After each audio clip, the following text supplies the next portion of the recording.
the moderator and facilitator of the conversation today.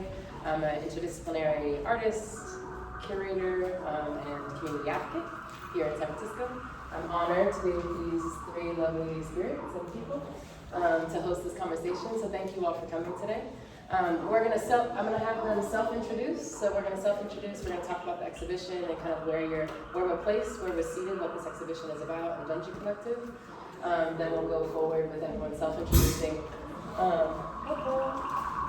their practice and their work, and then we'll lead into a conversation. We'll have some time for Q&A at the end, and then be able to engage in a small ritual with other pieces. Okay, thank you so much. Yay! So thank you so much for joining all of us here today. Definitely so honored to be amongst such amazing company. So I just want to do a quick introduction of our exhibition. So this is Between Worlds, Art, Shamanism, and Practice. What's your name? Oh, sorry. My name is Kim Keum-Hwa. I'm a part of Dongji Collective, which is a Korean diasporic artist collective. So this event we titled Between Worlds, Art, Shamanism, and Practice in Korean Diaspora. So we'll be talking about shamanism, the entanglement of art, spirituality, and cultural reclamation as decolonial practice. The word Dongji, for their namesake, Dongji Collective, has two translations. When read in Hanja, Chinese characters used in the traditional Korean writing system, Dongji is the winter solstice and the longest night of the year in the northern hemisphere. Dongji refers to a comrade and friend. The exhibition and its title takes on this double meaning, celebrating the long-time friendships built on reciprocity and collaboration, while signaling the emergence of each member's artistic practice that comes into dialogue in the gallery. Dongji Collective, Emerging Light from the Longest Night, is curated by Karen Chung and organized in loving memory of our collective member Julie Moon, who passed away in October of 2023. Moon was a musician and composer. She received her BA from Cornell University and MA, MFA from Mills College. You can hear actually in the music that's playing, there will be excerpts of music she's composed. I will also be presenting my piece, which is titled To Split a Moon in Half, Lesson of the Silkworm, where I raised silkworms from eggs. I took motifs from my dreams and connected it all together with this ceremonial ritual space that I'll talk more in depth about later on. But yeah, I'm a Korean American multidisciplinary artist based in San Francisco. My primary discipline of ceramics is my practice. I explore time, memory, cycles of transformation, and contextualize this in historical, personal, and cultural aspects of Korea and the Korean American experience. But yeah, thank you so much for joining.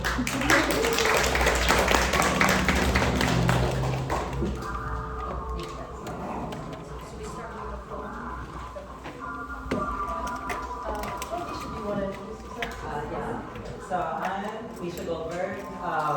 My mother is from Daegu.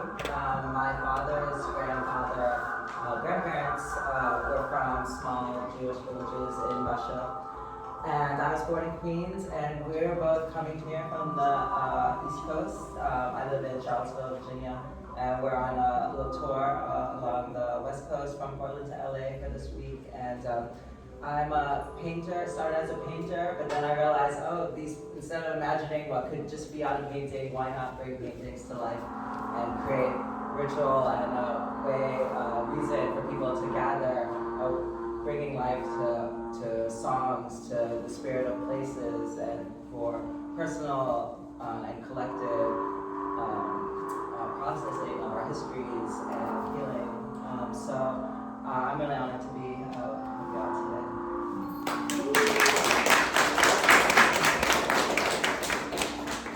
Is it better to stand up or sit? Doesn't matter. Can you guys see us? Hi everyone, I'm Seo Choi. My Korean name is Choi. I was born on Dongji, 1975. So every year Dongji is very special time for me because it's my birthday. So it's even that's very special. So I'm a Korean American shaman and I'm a writer, publisher. Thank you for supporting my work by purchasing the books. I'm not really, I guess, writer. We can be an artist, but being in a gallery like this with sculptors and artists and poets, I sometimes have a little imposter syndrome. But I do want to share with you how Meesha and I started collaborating into our work. In our during pandemic, we're all hungry for connection. So my sister, my blood sister, started this online community where all this Korean diaspora sisterhood, people who are hungry for the sisterhood, we just got on the Zoom and started talking. And I was broken out into a little tiny group with Meesha, and I just felt very connected, like spiritual connection to her. We didn't talk about, I just felt it. I was like, I like this one. She's gonna be somehow, I'm gonna get to it. So I invited myself to her farm. And she was doing her work, and I forced myself to see her like studio and such. But she ended up inviting me to this project. So she has this project she's going to share with you shortly. It's called Daughterland, and she invited me to do a blessing before that very intensive ritual started. So I was able to do the blessing and bear witness to that very sacred ritual. And then after that, I started like bouncing, like, could you read my manuscript, translated manuscript of Budoji? And she gave me a lot of good feedback, and also was willing to do illustration for the book. So there's 3 illustrations in Budoji, including the cover. And then we just became this kind of sisterhood, friendship, collaboration. So that's me, and we're gonna go to Meesha. Okay, so we're going to talk about this kind of concept I've been exploring through our conversation to use it to talk about art and contemporary diasporic shamanism. I did a project in 2021 called Daughterland, and it was a way to understand how to home on this continent when our ancestral bones are not here for the spirit of our ancestors is not here over time. So how do we create the depth of our connection when there isn't that longevity, and yet it's been severed from our motherlands? So I'm asking the question, is it even possible is it possible to home in this place with respect to the indigenous people that are here, their histories, the colonization and genocide, and honoring those histories and finding some authentic way of being here? And for me, I grew up in New York, but I've always kind of escaped to the woods and the desert, and so the land has become a place, like the focus of how to come into relationship. And as I was living in Virginia, being on the 38th parallel, having American ginseng, having chestnut, persimmon, all of these mirrored flora, animals and plants, I came to see how feel the sense of the bridge between the continents shortening. And I think this is kind of what we're also trying to do through this decolonial work, is having this depth of relationship with the earth. So I went to this tree that was this 300-year-old tree and did a long walk from dusk, from dawn to sunset around the tree, dressed in my mother's journal, which was a journal she wrote in the last year of her life. And I had kept that journal for 30 years as it was written in Korean and I couldn't read Korean. And I always kept it as my most precious object in life.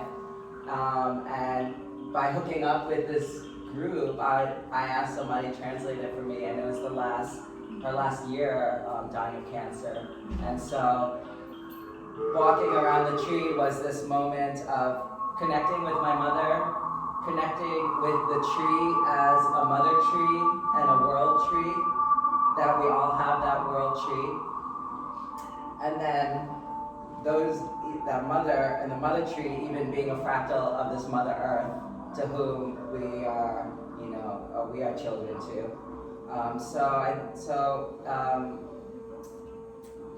So yeah, it was really, really profound way to connect in and to find an entryway to how to achieve some depth where there's a lot of trauma and pain and sense of not knowing one's place.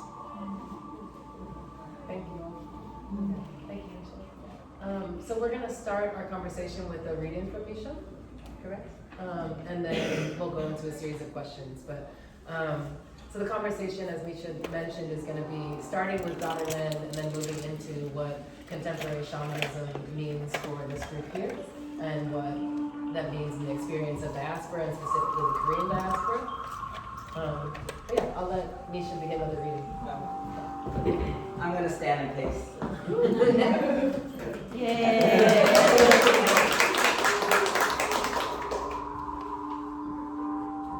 This is a folk poem, a simple poem. It belongs to the people. It belongs to the fire. It was made to ignite the burdened spirit. Its words embroider our common desire, stitch by stitch with blackbirds. This is a folk poem. It belongs to the water. No one owns the water. No one owns the spirit. The poem is a seed in the field of the people. Who knows what can grow with a little fire? A simple poem is a good poem. A good poem belongs to the earth. A folk poem comes in with the harvest. A folk poem is simple like rice. It was grown to feed the hungry spirit. It belongs to the air. It spreads on the wind. No matter the need, the folk poem blooms as a weed with humble medicine.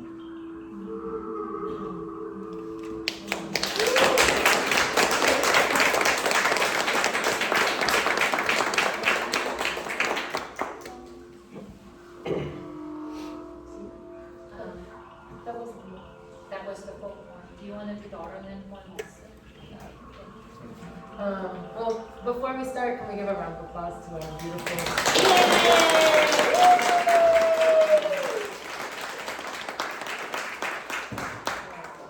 Thank you, three, for your sharing and your introductions. This is a really heart-centered exhibition and heart-centered work. So as you both eloquently introduced us to Daughterland as a concept, I want to start with that to begin our conversation. And ask you three individually, what does the Daughterland, or as daughters, as people of the Daughterland and people of the diaspora, what does that mean to each of you in your own, personhood and your own maybe practice? And if people can't hear us in the back, please just raise your hand. Thank you. So, what does Daughterland mean to you? What's the significance of Daughterland for each of you as people of the diaspora and individuals in artist practice?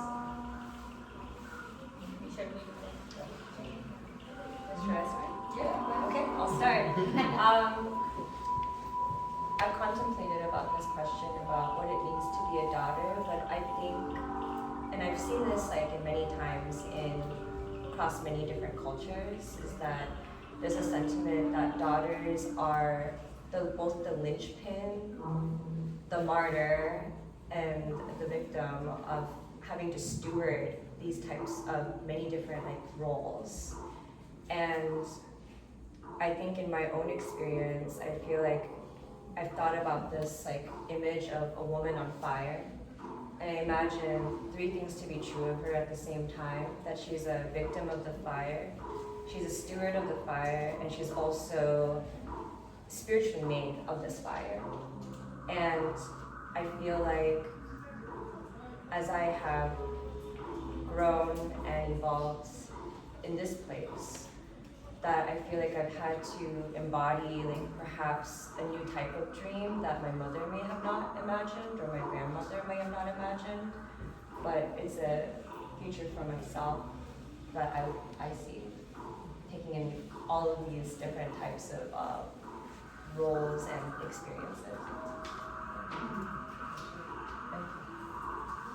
I'll go next. I think Daughterland, this body as Daughterland was so powerful for me when Meesha first shared it with me. I do have motherland. I speak the language. I still know the culture. I retain all the language and culture. And then living here as an immigrant, we have our own immigrant traumas and Asian, like all, I don't have to explain this to you guys, right? So I was kind of, I feel like until the daughterland concept, it was more of like this, it just kind of felt like it's separate. And a lot of my work as a Korean shaman, even as a writer, is everything is in my head. Spirits are channeling through me. A lot of it is done in a, like, not in my body as much previously, but once I started really working with Meesha and learning how she practices, if this body is the sacred space that I get to exist in this land or wherever I am, how watching Meesha kind of connect to the nature and really embodying that. So for me, being a daughterland has been a practice of like bringing all these small pieces of who I am into one, and then bringing it into my body and like say, I am the daughterland. So wherever so it became a really practice of like self-acceptance, self-love, and expansion. Whether I continue to be a shaman, whether I continue to be a writer, publisher, or artist, or however my path changes, that's with me. So that felt really powerful for me. So it's more personal for me.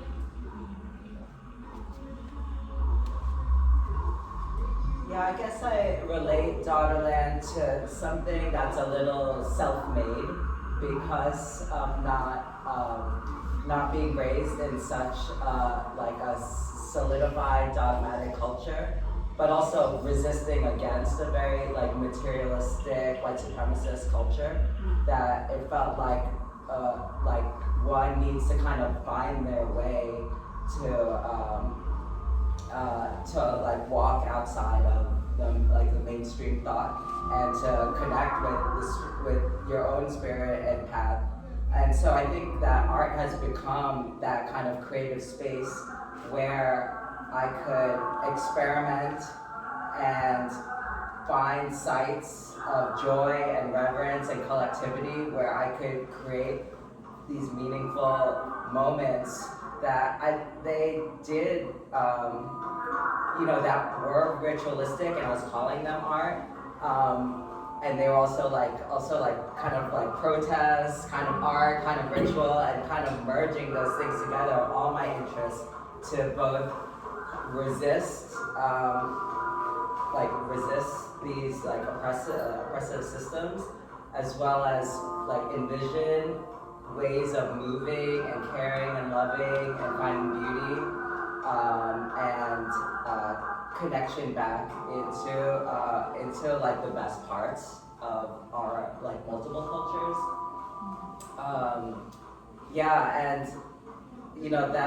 That actual first ritual that I did was in this area with this lovely woman, Patricia, where we walked 100 miles through the almond orchards as the bees were coming to pollinate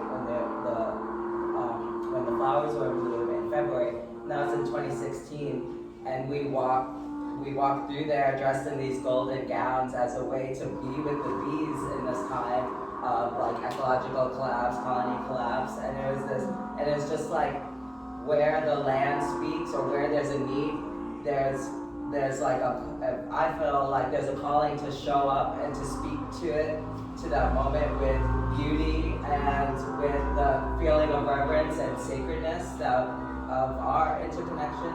And so I feel really honored that through that time, like from 2016 to now, I've really been able to, by researching into my home culture, which I've been disconnected through my life, that there's more resonance and I think more support, like more spiritual support by being connected with my authentic spirit and ancestors, that this has kind of come together in practice, and art is like this natural, fluid space where that could find expression. Thank you, Meesha. And all three of you spoke to, the point of this talk is to really focus in on and expand on these three words of this new word of Daughterland, thanks to Meesha. And then shamanism, which we'll explore more, as well as diaspora. And I feel like diaspora, specifically diaspora, hello spirit. Open door. But I want to call in that oftentimes when we think of diaspora, it's a naming of a break, right? There's a break that happens in the experience of diaspora, but also there's the action of recreating what is meant to be our newness and finding that community. I think you spoke to that really well, all three of you did. And Daughterland is a really nice way to kind of add to the concept of diaspora when you're finding yourself anew in this place that may not be your motherland, it may not be the space of your mother or your lineage. And we look to spirituality and we look to spirit, and then we'll expand on this concept of shamanism as a connection to spirit, as a way to find whatever that ancestry is that isn't with us, maybe in physical presence.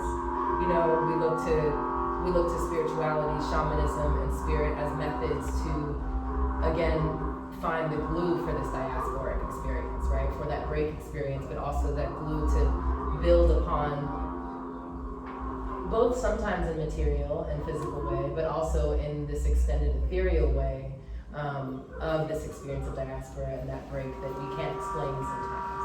Because diaspora lives in us in so many ways.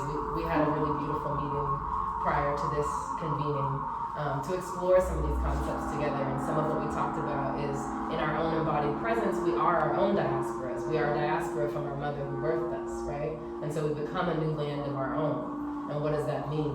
And looking through spirituality and shamanism, which we'll explore more, which most of the work in this exhibition is making action towards, to think about what does that look like to be a person of diaspora, both internally and spiritually. So with that, and with that note and connection and bridge, I ask each of you as people of Daughterland experience, as we identify ourselves, how do you define shamanism? And let's bridge into that. And what does shamanism mean to you? What is the work of a shaman? And I'd love to have you all explain from your perspectives for the group here what that means for you. And Seo, maybe you can. Yeah, I'll start because I'm one. So I should probably start to set the tone. It's not too different. I had to really redefine what being a shaman as a Korean American is for myself. Because even though I said the 신령님 or the shamanic gods descended on me, they're guiding me, every single publication in their table was specifically guided by my team of guides. And the work I do with my clients, even though that's all happening, when someone say, "Oh, are you a mudang?" I'm like, "Well, am I?" Because I don't do this Korean mudang stuff. Somehow, there's not a Korean mudang that writes and publishes books, right, and be involved in art. So how do I reconcile the fact that the connection to spirit is authentic and powerful for me? I know I'm a shaman, but how do I show up as who I am and knowing what the expectation is about Korean shamanism? So it's really important for me to say I'm a Korean American shaman, because the way I practice and the way I help my clients is all this diasporic. It's a new creation. Because even Korean shamanism that exists in Korea right now has evolved over 5,000 years of their own life and their own histories and stories.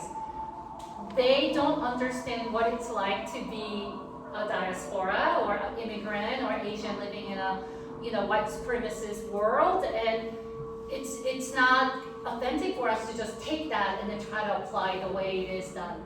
It's like round peg, square hole type of thing.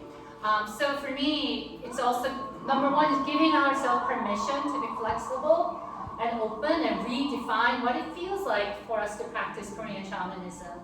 I also think there's, Meesha and Jay might not agree, so in that broader definition, to me, being a shaman is any or all of this. Someone who's a healer, someone who's have the connection, who can actually connect to the other realm and channel that magic into some type of a medium to help other people. So the shaman has to provide help for either healing, and this is where I think artists are in a way shaman. I feel like Jane and Meesha's work shows that she's the archetype artist shaman. What wisdom, so wise women, medicine women, healer, psychic, right? Medium of this, the spirit, being able to help people connect to that side. And maybe wisdom through books, or so to speak. And then there are shamans who are gifted with like dance and rituals. So like Dohi here, like, you know, she might not call herself a shaman, but if she's not a shaman, if she's not a Korean American shaman, right? So she's applying her gift into this medium that impacts humanity in a powerful way, or in a loving way. To me, that's a shaman.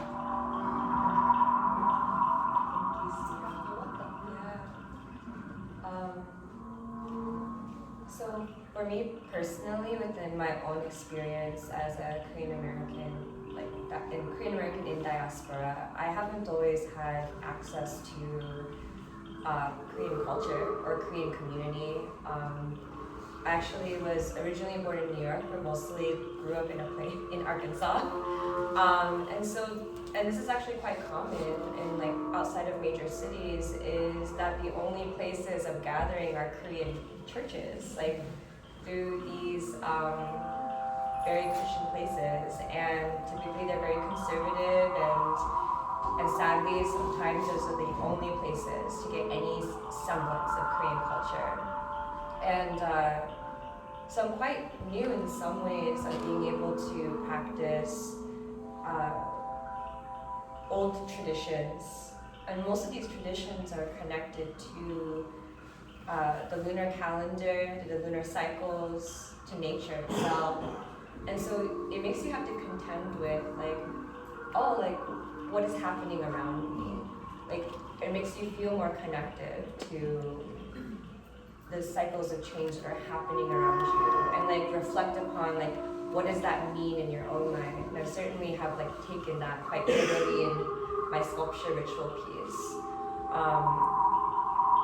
And I think the more I have been able to interact with and learn more about my culture, the more that it's revealed to me like how spiritual Korean culture truly is. There's so many things like kemo, which is the dream that your mother or someone close to your mother while she's pregnant with you will have. That's like your kind of like your future, the future of the baby dream. Or yeah, and I feel like personally I dream a lot, and I find that shows up into my work, and also into like the way I navigate my daily life as well. I feel like being able to be connected to nature through our shared cultural heritage has been like a guiding light for me that's been extremely positive, and ultimately a way for me to find people, like community, that I otherwise may have felt isolated from. So shamanic practice has been an interesting place for me to come to.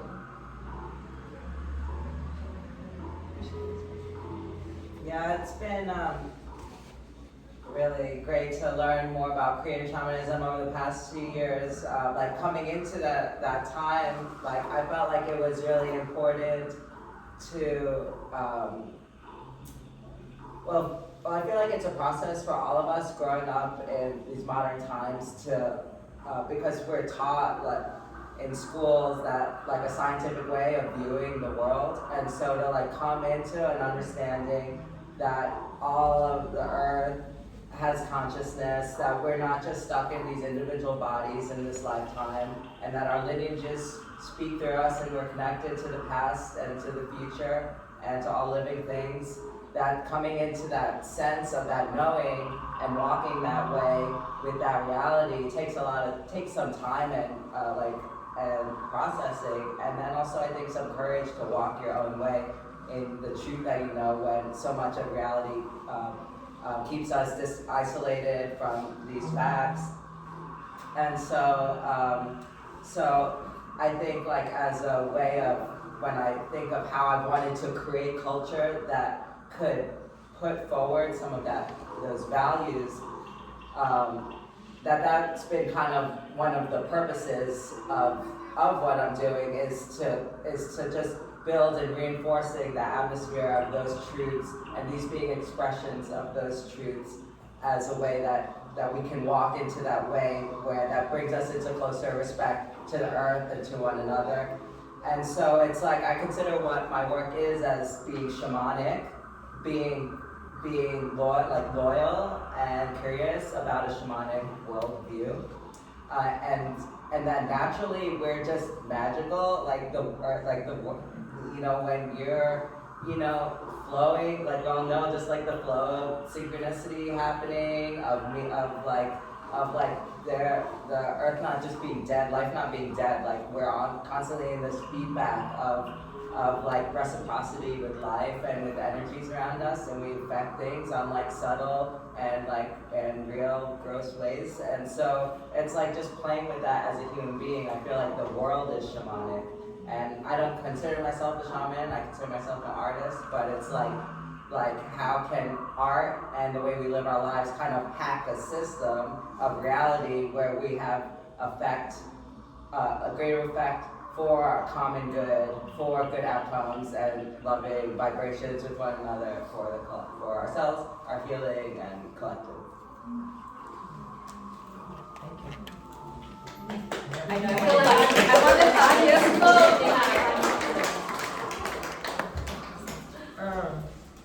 Thank you for those responses. The next question was actually going to be about how you utilize shamanism in your artistic expression and in your experience. I think you just started to speak to that. And if you want to, if you would like to speak more directly to a piece, and maybe Jamie could speak to one of your pieces. I think one thing that I want to note that Seo said was, as the notes of kind of individuals that you might be able to consider yourself a shaman. There's the public and then there's the private, right? And those, interestingly, in my opinion, intertwine, because you can do shamanic work for yourself in your personal practice, and you may not be offering that to others publicly, but the reality is the tendrils of that are going to mutually affect others. The healing work you're doing for yourself in shamanic practice that mirrors shamanic practice or is shamanic practice, I don't have to use the word mirror, can also mutually affect whether you are outwardly choosing to exchange mutual energy in that practice or whether you're doing that work internally. I think it can expand out, and it always does, right? So let me ask directly as well, how do you vision that shamanic work impacts your practice? And maybe even you can speak to Dungeon Collective as well in terms of that, because I feel like we're sitting in a space of shamanic practice and shamanic reflection.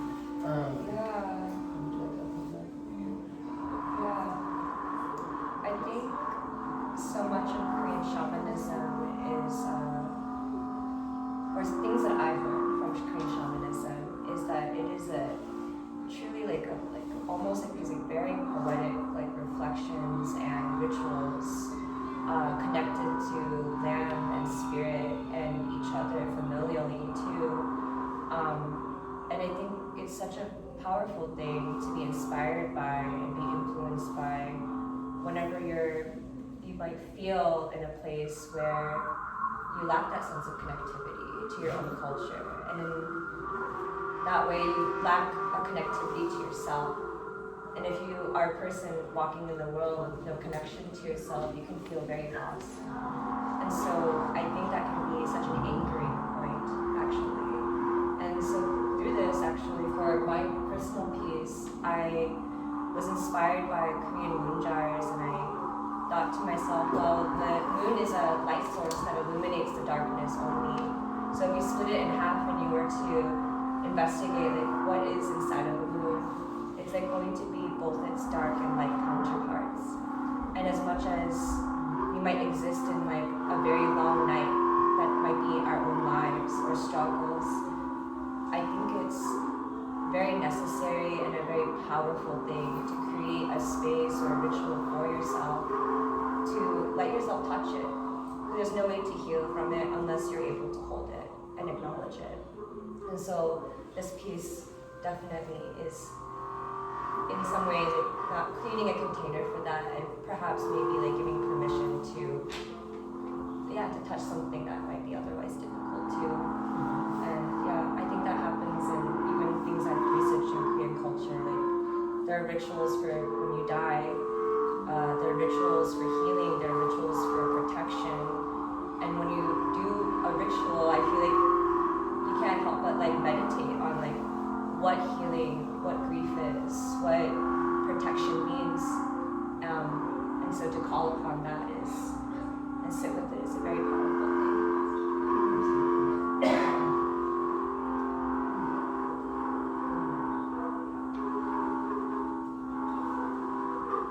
Something popped into my, like, I also, maybe I'll ask you as well, what is, and I can ask the three of you, or maybe just, identified quote-unquote artists, even though you may be as well. What was the inception point, or what was the calling to create something like Donji Collective, and choosing its naming as well, because there's obviously very deep intention behind its name, and then deep intention behind its action.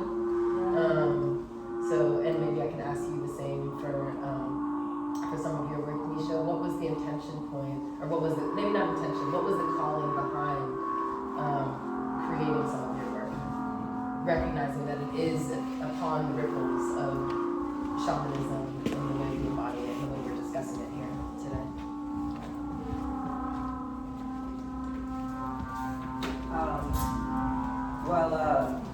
One of the books that Seo has brought is a translation of Yogi, which is an ancient creation myth that starts with the goddess creating the world. And she tells me we were swimming in a lake, and she invited me to illustrate it. And so I did the first two illustrations, and so in the story, the world is created with these harmonious vibrations, and then people start to become more individualistic and self-serving, but there are people that are continuing the rituals and ceremonies to try and bring order back into society, which is a really relevant story to this moment.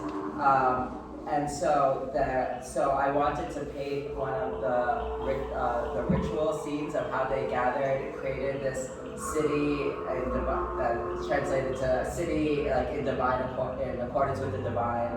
And so and their rituals would be in the mountains, and there were these rivers, the way that people would come and gather to this sacred place. We actually took a trip.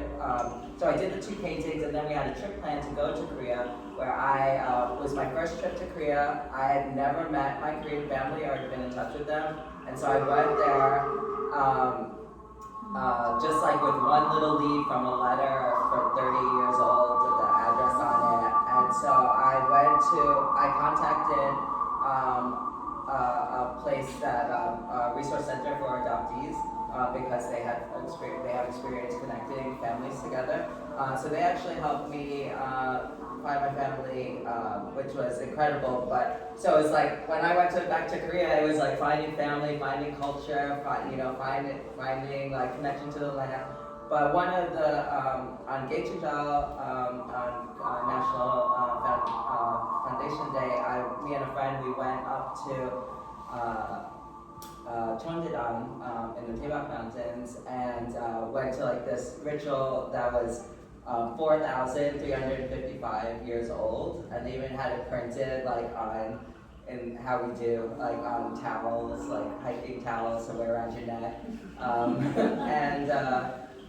and so I used that experience to paint that last painting that showed how what they would have been doing, and it's probably super accurate too, because that stone base, there'd be altars there made of stone, like a circular stone, like stack of stone in a circle, piled up, and like with steps where you could go up into the area, and like they had the whole altar up there, and there was singing and a procession, and it was wild that day because it was this crazy storm up there, and we're hiking with like mostly like 50 and up folks, and they're just so badass. Like there's like this granddaughter like with a rope around her waist, and her grandma's behind her, like she's like pulling her up the mountain, and this grandma's like this, you know. So. And then afterwards, so there's a whole ritual, like in a storm, and then like they're singing Arirang after. Like I'm like, this is the most Korean thing ever. And but like that's like how I want my art practice to roll. Is like there's a project. It's bringing forth something that a story, information that we are needing. It's a medicine that we need, and the way that I can express it, my part in it, is tied to experience and the land, so that art and life is intertwined in a way, and that whatever gets created from that is gonna have that energy where it could be brought about in just as an authentic way. But it's like as much personal for me as it is that I hope that anyone gets to experience that artwork for themselves and hold that energy.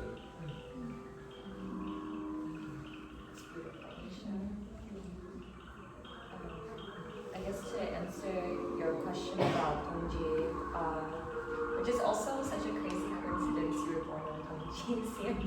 Is it? Nothing is coincidence. Everything's magic. But so as I was explaining before, Dongji in Korean means comrade and also winter solstice. I think it has like a very appropriate dualistic meaning for us. Comrade, I think we're referencing comrade not in like a militaristic sense, like maybe how that would be associated, but it's kind of like friends who are able to support each other from a mutual place of having struggled through similar things. Yeah, 동지 I would translate it as like-minded people. Yeah. Like-minded people, aligned people. Yeah. So that's why they use the term in Comrade, revolutions and But then for the winter solstice, about a year ago, maybe a little over a year ago, for the first Dongji, we gathered at a house, and it was the first time many of us really met each other. It was the first time we made patjuk, which is the red bean porridge. It was just like we made thought together, and there's several of us in the collective who do ceramics, and so we're like, oh, this is like clay. And so I made a thok in the shape of a persimmon, and some people did thok in like all these weird shapes, so we're just like having so much fun with it. And I think there was a palpable purity of spirit that we never get to experience in our everyday lives. And it just felt so good that we then gathered again for Tongwo Taeboram, which is the first full moon of the Lunar New Year. And this is actually a painting by Na-hyun Kim, is depicting us at the beach that night. And I think she does an amazing interpretation of this kind of dreamy, surreal landscape. It's I think if you live in San Francisco, you know on any given day at the beach, you can probably count on there being clouds, that it's misty. I will say it was very, very cold, literally cold. But the whole night sky was completely clear, and the full moon was just shining down on us, and we made a fire and all these things. So I feel like Dongji was the genesis of us experiencing this purity of spirit and sisterhood that we don't normally have access to, and we continue that to this day, I think. Yeah, and I think you can definitely feel it in the spirit of our group exhibition as well. Yeah, Dongji is after Dongji, the light gets longer, right? So it's enter point of light, bringing light into the darkness, Yeah, so that's hence our gallery, our exhibition title, Emerging Light from the Longest Night. Thank you. All right, and then I'm gonna close with our last question, and then we'll have an open floor. But the last question connects, again, brings us back to the concept of diaspora and then thinking about traditionalism and shamanism. And so I want to ask, what of traditionalism, shamanism, and the diaspora? Let's bring again in the concept of daughterland, and what is the mutual impact there? So when we think about spiritualism, shamanism, and specifically being people of the diaspora, oftentimes when we look to shaman, when we look to ancestral practice or ancestral spiritual practice, there can be the traditionalism of it must be done this way, you must prepare this way, you must wear these clothes this way, you must sing this way, you must eat this way, you must move this way. And then there's the reality of diaspora, and there's the reality of how spiritual practice is often shared through oral, tradition, right? And so if we think about oral tradition, everyone is gonna have a different story as to how they're passing said item on, right? And even, it can be a different story, it can be a different interpretation. I speak multiple languages, I'm sure there are many people that speak multiple languages here, and you think about, okay, the way something is said in English, I speak Portuguese as well, versus the way it's said in Portuguese, the vocabulary, the words, sometimes the words don't even exist in each other, right? And so thinking about how we pass on spiritualism and shamanism and shamanic practice through this lineage, and how it does morph into its own diaspora through even the passing down. What does that look like? So I want to, and then thinking about the creation of Lonji Collective and like how some of the actions to convene and to congeal together was to do some of these practices, right? But creating them anew, because you are doing them as a new day, like within a new day, within a group of new people, with your commonly known ancestry, but also with your diasporic tradition, right? And so all the people that are coming around the table to do this mutual practice are bringing in their nuance, but also bringing in their own individual tradition. So what does that look like? So we'll start with you, Seo, but I want to talk about just the impact of what traditionalism looks like for those of us that are practicing within diaspora, and how do we reflect, how do we meet those things, and how do we hold that?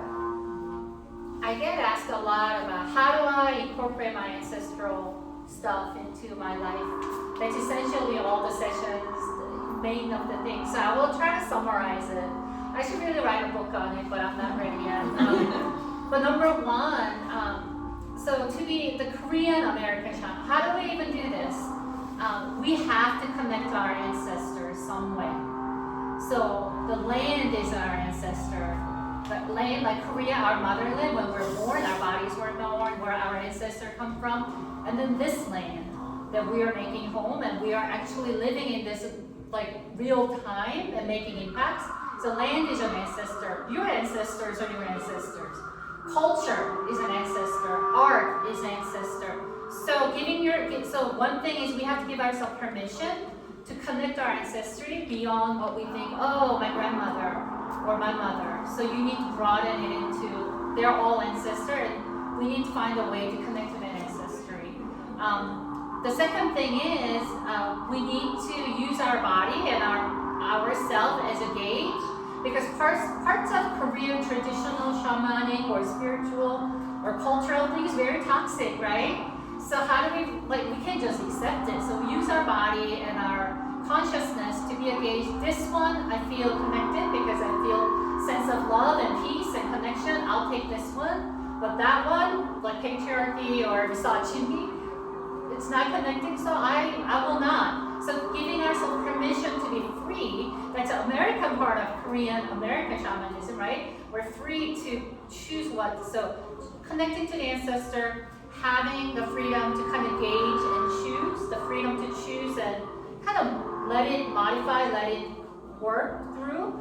And then the third thing is we have to have some type of spiritual practice, whether it's religion or your meditation or your art is spiritual practice, but we have to have the spiritual practice of some sort, because when you start connecting with ancestors and then taking this wisdom and then trying to integrate without some type of a spiritual practice, it's just collection of stuff you cannot make your own. So it's crucial to really integrate into our own bodies and our life. So those are three things that I would recommend if people people are like, how do I even do that? Start there. And then there are people like me and other people like artists, they're kind of doing it in their own medium, so you could feel inspiration and wisdom from those sources. I would love to piggyback off of what you just said. So I've been doing a lot of, as a interest in like shamanism or other like cultural like things in Korea and garnering like inspiration from it.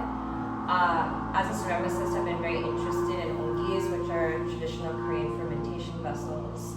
And I've been kind of exploring the idea of like what fermentation means as like a metaphor in our lives. And in my research in somat, which means hand taste, like someone would say, if you're a good cook, like they would say, oh, somatwa, like you have good hand taste. This references maybe your family house style of how you make kimchi. But in my research, I found another Korean artist who took the microflora samples of the grandmother, mother, and daughter of 4 different families across the Korean diaspora from the United States, Sweden, Korea, and Japan. And she found that there was a through line of microflora that was passed down from grandmother, mother, and daughter. So truly, when you make kimchi with your bare hands, it starts a very unique fermentation from your hands to create this kimchi that essentially would be the same exact kimchi your grandmother, your great-great-great-great-great-grandmother might have made. And that's like where, say, tradition keeping, it can be literally a way to transcend death, to transcend time, and to be able to connect to our ancestors in a way where it has never left us. And I think whenever you said about your body, right? It made me also, I remember making kimchi with my mother, and she said, do this until it tastes good, which I think is like the lamentation of maybe everyone here. That's just like, you're really trying to get this recipe out of your mom, out of your grandma. They're not using measurements. They're just like, they just literally tell you, well, just do it until it tastes good. And it's so frustrating. I took very careful notes when I made kimchi with her. But what I learned, especially through exploring the concept of soma or hand taste, is that it's not just my hands the microflora in my hands that I inherited from my ancestors. My tongue is the tongue of my mothers, of my grandmothers. And so it's almost a way of like being able to trust your own intuition of adding what you need until it tastes good. And I think that's a metaphor in which we can use to navigate our lives, our art practices, and ultimately synthesize truth, which I think transcends the dogma tradition, right? We use these things, we integrate with these things because it connects to ourselves and each other in like meaningful, beautiful ways. Thank you.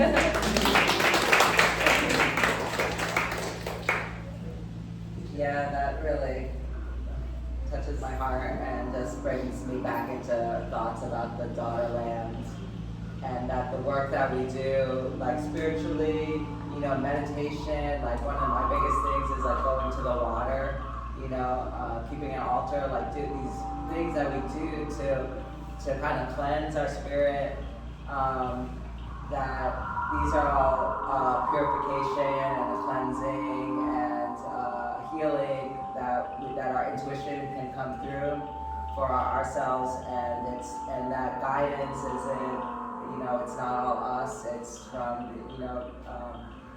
these things around us that are helping us and guiding us. And so like the clearer we can be, and just it's not like perfect, there's no perfection, but like what tastes good, and keep angling to like be like, oh, what tastes good, because it's like, what is liberation, what is, but like we're in like things like life tasting good together for us all. So yeah, I think that just learning to be in that intuitive space and respecting this darling, we're here, and I'm really grateful we're all here together. And we're tasty. And we're tasty. Yeah, We're tasty. perfect back to the beginning. So thank you for your words. That'll be the end of our questions. So can we get a round of applause?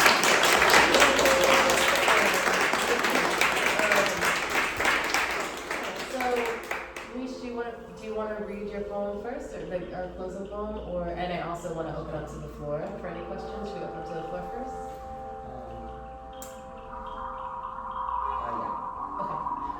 Yeah, well, let's open up to the floor. Does anyone have any questions or any like comments they want to share, or like proddings that are floating in your mind for our lovely panelists? Also, no pressure. That was a lot to receive. Just thank you for all the wisdom. Thank you. Thank you for sharing that. Yes, Well, first of all, I want to thank the gallery for hosting this amazing event and the artists for sharing the art and you for moderating. I really am so thrilled to be here today. And I just wanted to mention about what you were saying about if you define shamanism as healer, really a healer, not necessarily channeling, but really a healer. I believe that artists, whether they are visual artists or musicians or performers, they really are healers and there's actually scientific evidence to prove that art is definitely healing. And so, and for me, the process of making art is very healing, and I consider my art studio my spiritual, sacred sanctuary. Yeah. And so I think that the whole concept of art and healing and diaspora and shamanism, it's so wonderful to see how it all comes together.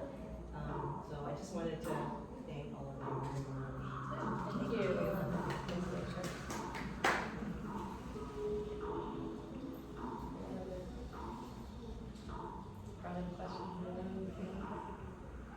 no more questions. Okay. All right, Meesha, do you want to share? And then afterwards, Jane is going to invite us to do an interactive ritual.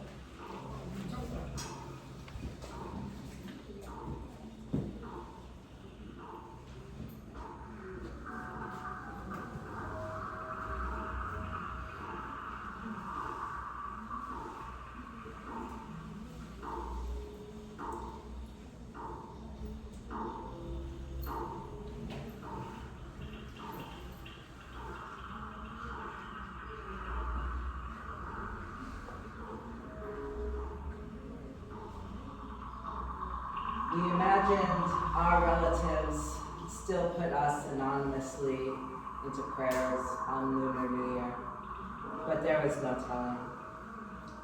There was no telling if our ancestors would descend 18 hours just to reach us speaking English. In the fiction of the New World, we fragmented our longing, but as we are mountainless, imagination festered. Nothing suggested such, but we imagined ourselves remembered, and that myth's sore legs could walk us. Our American cloud mountain, Septembered and buried, we imagined that grandmothers could guide us, the blindfolded.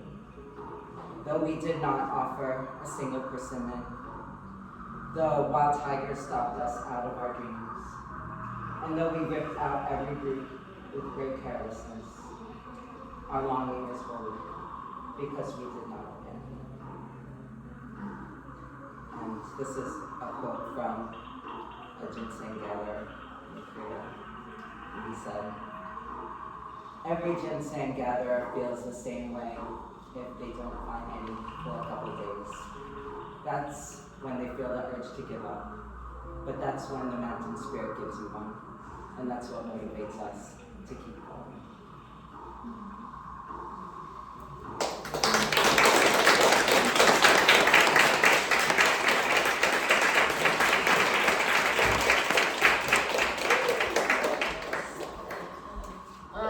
All right, and so with that, final round of applause for this beautiful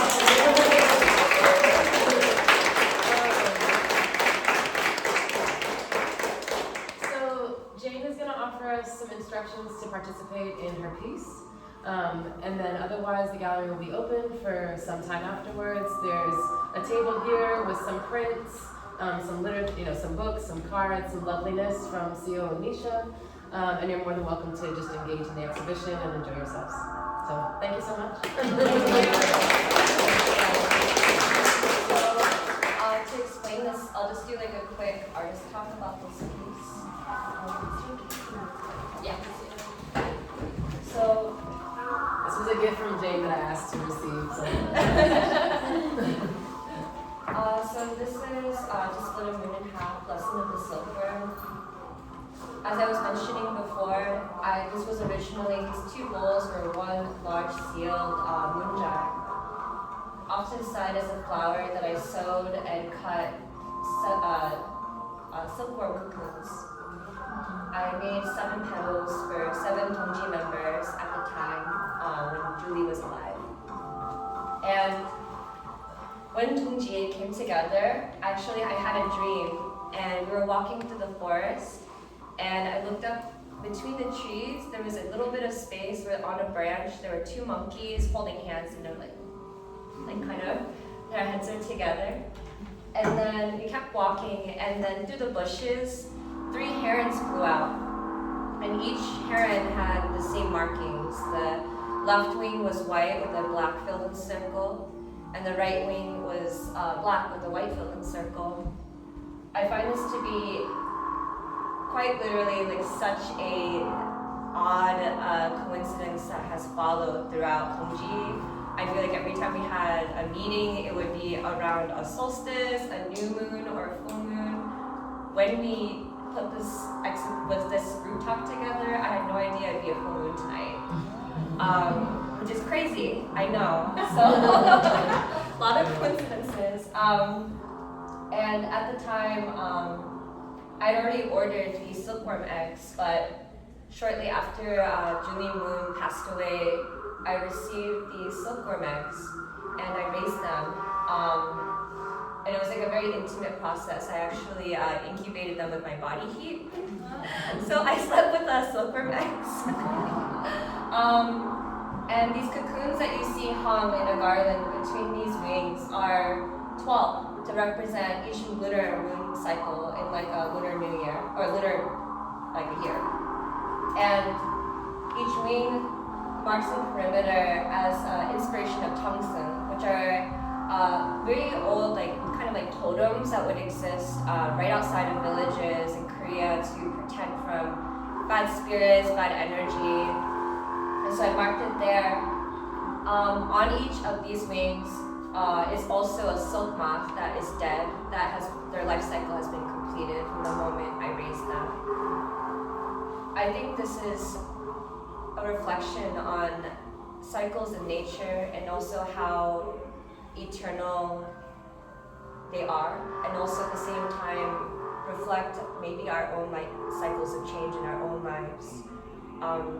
Life, death, grief, love, and how a single creature's lifespan can be born and also die in between my own friend's death and at the time of this gallery exhibition opening. And so I wanted to create this ritual where I have this water that's in the blocking side. It's the water that I put out under the last lunar moon cycle of Year of the Rabbit. And so I wanted to invite you to take this flower, dunk it in the water, and think of a place, a memory, a feeling, a person, and you can just hold the flower under the water with your hands and just give you permission to feel it, and then also to be able to release it into this lighter bowl. Originally when I made this piece, I thought I'd have a big bowl of water to pour into the Pacific Ocean, but actually what's been happening is that it's been evaporating and being subsumed by the whiter half. So I feel like the air that's surrounding this piece is also the air that's been ambiently soaked with also everyone else's releases. So I think it's a special space. I invite you to be a part of it if you would like. Thank you.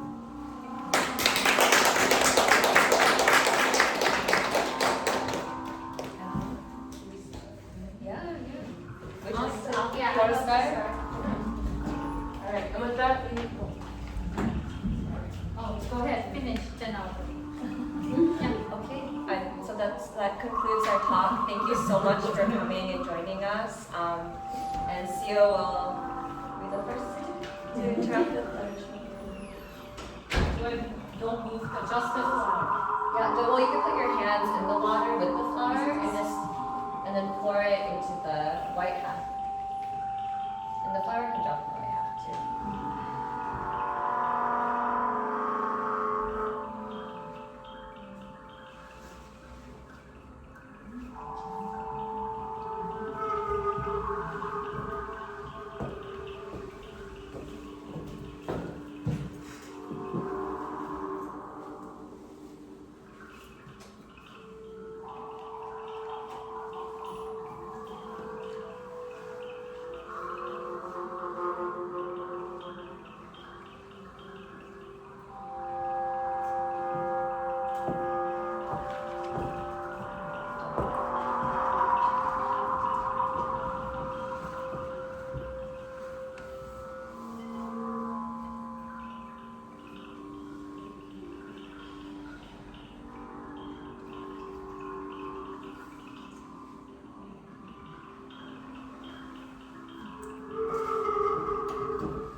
liberation.